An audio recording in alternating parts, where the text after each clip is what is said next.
Next, we're off to New Zealand to visit the North Island's largest rainforest. Back in 2014, the government returned ownership of the land back to the local indigenous people, who are now encouraging tourists to learn to interact with the forest on a spiritual level, rather than just think of it as a great place to take a hike and take some photos. The Tūhoe tribe, which is my tribe, fought for 150 years to have land returned to the people, and they were eventually successful in 2014.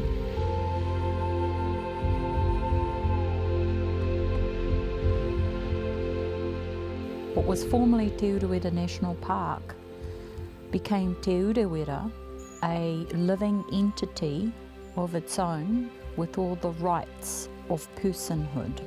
And I believe that was the first of its kind in the world.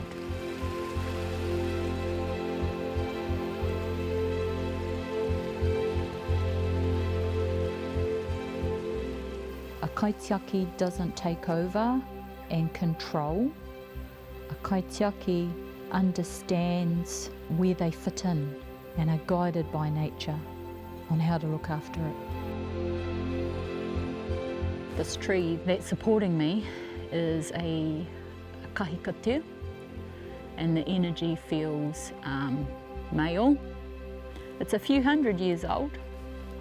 Whatever tree, plant that your eyes alight upon, that is that thing acknowledging you and saying hello. If you ignore them, it just means that you need more time.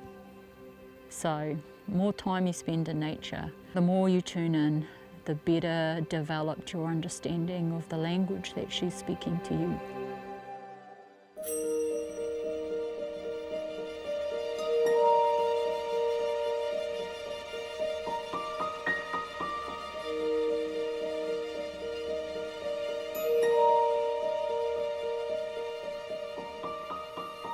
People that I met when it was a national park often didn't know much about the Tūhoe tribe or our indigenous ancestry, children of the mist.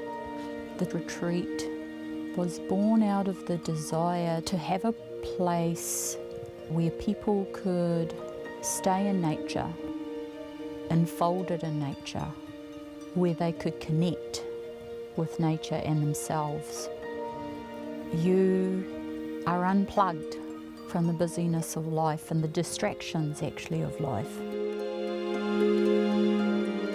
I want people to realise that you don't need much to enjoy life and to live.